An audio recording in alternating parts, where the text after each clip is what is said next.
One of the perpetual stereotypes of Russia, and by extension the Soviet Union, is its association to alcohol. This stereotype has of course been exacerbated and even fostered over the years through not only Hollywood movies and television, but also through classic Russian novelists themselves.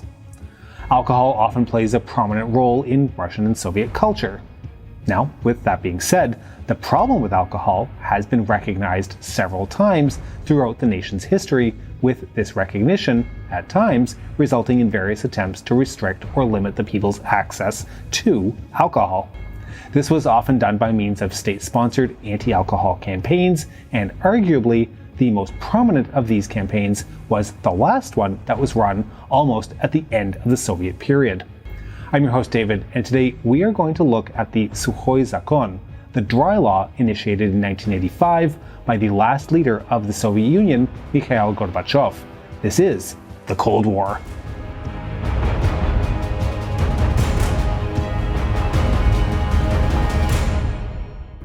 So, for a myriad of reasons, which are well out of the scope of today's video, human beings drink alcohol.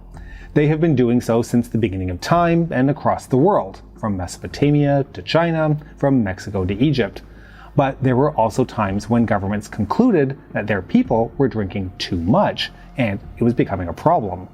This is when they used their monopoly on violence and lawmaking to force their people to drink less. Russia is, of course, no exception. As early as the 17th century, the Russian Tsar Alexei Mikhailovich Romanov adopted several measures to decrease the level of alcohol intake in his tsardom. In 1914, at the start of the First World War, Russian Emperor Nicholas II, who certainly did not mind having a drink or three himself, ordered the ban on sale of alcohol. Following the Bolshevik Revolution, then, it is interesting to note that the new Soviet regime extended the ban on selling vodka in December 1917. 2 years later, the prohibition measures became even harsher, as producing and selling alcohol was punished by 5 years in prison and confiscation of property. Still, as the new nation gradually stabilized its precarious situation, that prohibition was gradually lifted, and in August 1925, the government allowed the production and sale of alcohol once more. Of course, we all know that by its very nature, the Soviet Union was an ambitious project, intending to transform the people it ruled over beyond recognition, to mold them into new Soviet men and women, into Homo Sovieticus. And since excessive alcohol use was something which was deemed less than ideal for a role model of an ideologically ready, physically fit, and professionally efficient new Soviet citizen, several Soviet governments conducted anti-alcohol campaigns. This usually occurred in the form of aggressive propaganda combined with measures curbing the production and selling of alcoholic drinks.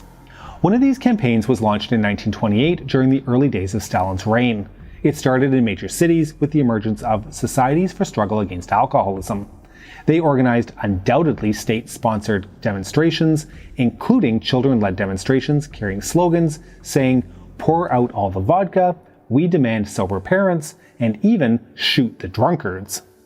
In January 1929, the government formally adopted several anti-alcohol measures, including a ban on new shops selling vodka on official holidays and on salary days, in cafeterias, public baths, parks, and other public places. But very soon afterwards, Stalin's attention focused on his other priorities, and this campaign fizzled out. The drinking problem in the USSR reached a whole other level after 1945. Of course, it was a hugely traumatic event for the whole country, particularly for the returning soldiers, but also for the millions who had endured under fascist occupation. Many turned to vodka as a coping mechanism. Khrushchev worried that excessive drinking was going to hurt the labor productivity on the eve of the 1959-65 7-year plan, and so in 1958, the government banned selling vodka practically everywhere with the exception of restaurants. Distilling your own vodka, samogan, was also prohibited. Government enterprises, which produced alcoholic drinks, started making low-quality berry-based spirits called chernila instead of vodka. But these measures were quite damaging for the state budget, as production and sale of vodka actually made the state a lot of money. Hence, just half a year later, this prohibition campaign was also stopped. In 1972, this time under Brezhnev, another campaign was launched. This time, the government adopted some measures to ensure that people drank wine and beer instead of vodka. More wine and beer was produced, while the production of vodka was decreased. The price of vodka was also increased, while shops stopped selling alcoholic drinks above 30 proof after 7 p.m. Simultaneously, active propaganda and encouragement of sports and a generally healthy lifestyle was promoted. But this campaign was just not effective. Towards the end of the Brezhnev reign in the early 1980s, on average, a Soviet citizen drank 100 to 110 bottles of vodka per year. According to the official statistics, by 1984, the average alcohol consumption reached 10.5 liters of spirits per person, double that of the Stalin era. Mir TV claims that in the mid-1980s, 20% of men and 11% of women drank at work. The alcohol-caused death rate spiked by 45%. The Ministry of Internal Affairs figures stated that 40% of all traffic accidents, 67% of all murders, 75% of batteries and robberies were carried out under the influence of alcohol. Excessive drinking was causing more crime, less productivity, and shorter lifespans. The feeling among many in the Communist Party leadership was that something needed to be done. Since the early 1980s, mothers, wives, and sisters regularly wrote letters to party bosses asking them to fight drunkenness in society. On top of that, the new energetic Secretary General, Mikhail Gorbachev, who understood that the Soviet Union needed drastic change if it was to remain relevant, was ready to take difficult decisions to turn the situation around. He was pushed by family members, including his daughter, Dr. Irina Virganskaya, and her husband, Surgeon Anatoly Verginsky, to act. There was also a lot of pressure coming from the party leadership. Politburo members Mikhail Solomentsov and Igor Ligachev complained of an increasing number of letters coming from citizens indicating the mental degradation of Soviet citizens, including party members, because of alcohol. They wanted immediate action. Of course, this is the time to remind everybody that alcohol sales brought in a lot of money into the Soviet budget, and while the health impacts were tremendous on Soviet citizenry, any prohibition campaign was going to hurt the USSR economically, especially in the short term. But Gorbachev hoped that the price of oil would be able to compensate for these losses. But the difficulty wasn't just financial. There were clear social risks as well. Prohibiting people from doing something they liked was always going to be unpopular among large portions of society. Still, Gorbachev decided to go forward with what turned out to be the last anti-alcohol campaign in the history of the Soviet Union. On May 7, 1985, the Communist Party and the Soviet government announced the Decree on Measures to Overcome Drunkenness and Alcoholism, elimination of samogon making, which was colloquially known as the Sukhoy Zakon, the dry law. The slogan of this new and arguably the most aggressive anti-alcohol campaign in Soviet history was "Sobriety is the norm." One of the first measures was a drastic decrease in alcohol production. In 1984, 1,418 million decaliters of alcoholic beverages were produced in the Soviet Union, but by 1986, this figure dropped to 813 million. Another immediate measure was the closure of thousands of shops selling alcohol. Many restaurants and cafeterias selling alcohol suffered from the same fate. Workers drinking alcohol at work or appearing drunk at work were subject to various forms of penalties, including a fine and salary, public reprimands, and even such harsh measures as removing the perpetrator from the waiting list for housing. Repeat offenders were fired from work and expelled from the party if they were members, which was akin to an end of career in the Soviet Union. Heavy penalties were imposed on those who made samogon for the purposes of selling it. Drunk driving was penalized with hefty fines and loss of driver's licenses for up to 3 years. Anyone under the age of 21 was not allowed to buy alcohol, while alcohol-selling shops were allowed to operate only from 2 p.m. to 7 p.m., and sometimes even only until 4 p.m., causing massive queues. The average price of vodka saw a twofold rise from 4.7 rubles to 9.1 rubles. And these punitive measures were also combined with soft measures, like promotion of sports and culture as means of physical and spiritual development as a substitute for alcohol. Dry weddings and mourning ceremonies were encouraged by the authorities. The long-standing tradition of celebrating important professional milestones, like a promotion at work or defense of a PhD dissertation, with drinking and feasts, was actively discouraged. Films, including ones which had already been screened before, saw their scenes with people drinking alcohol being censored and cut. Suddenly, fictional heroes from newly published Soviet books started drinking sparkling water, juices, and coffee excessively, as they were not allowed to drink alcohol anymore. The perception that alcohol is not a minor vice, but really another addictive drug, was actively instilled into the masses by doctors and scholars. So, how impactful were all these measures? Well, as you might expect, such drastic measures created volatility and led to some both very positive results and some unintended negative consequences.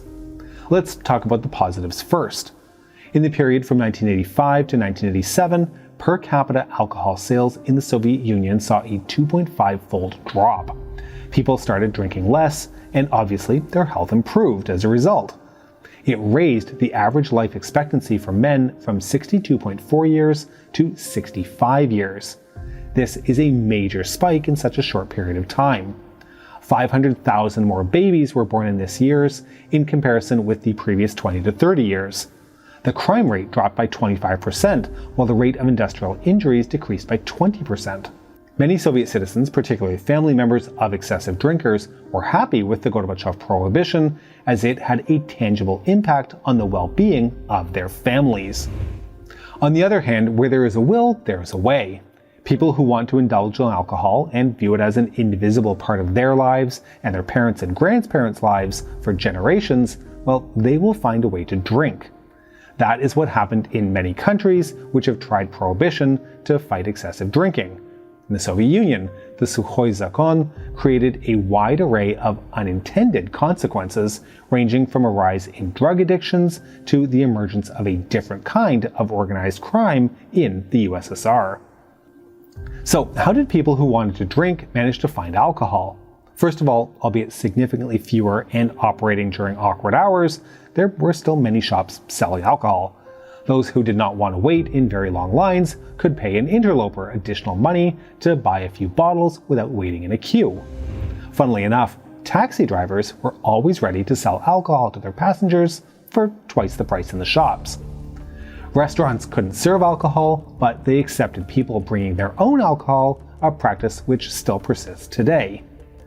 Those who had less access to buying conventional alcoholic drinks due to restrictions found more non-conventional ways of avoiding sobriety. There was a drastic increase in unauthorized alcohol distillation, particularly in rural areas where many people already had the necessary equipment to make samogon.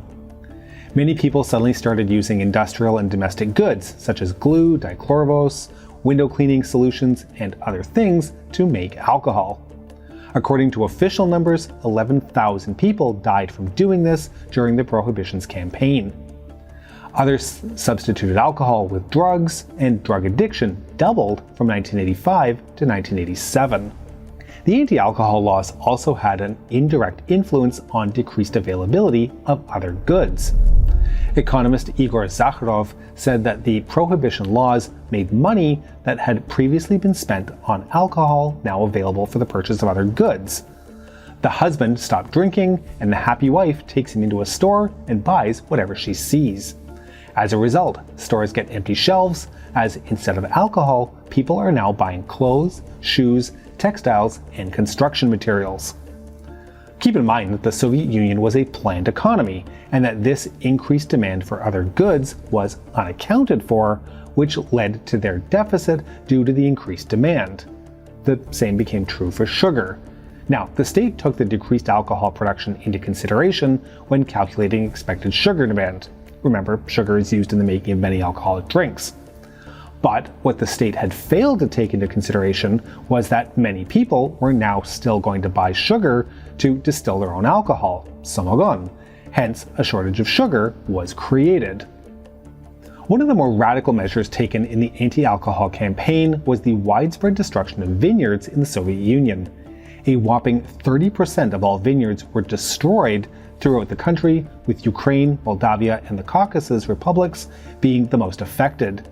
Fewer vineyards, only 22%, were destroyed during the Second World War by comparison. Unfortunately, some unique types of grape were destroyed entirely due to the hastiness and unpreparedness of the whole process. But perhaps the biggest long-term negative impact of the Soviet dry law was something that the Soviet leadership did not predict at all: the rise of organized crime. They clearly had not studied the American Prohibition experience and how it had had a similar impact. Of course, Soviet society already had an organized criminal underworld, led by Sukhoy Zakon, the thieves-in-law, a phenomenon unique to the Soviet Union with their own moral code and with major distinctions from Western organized crime groups.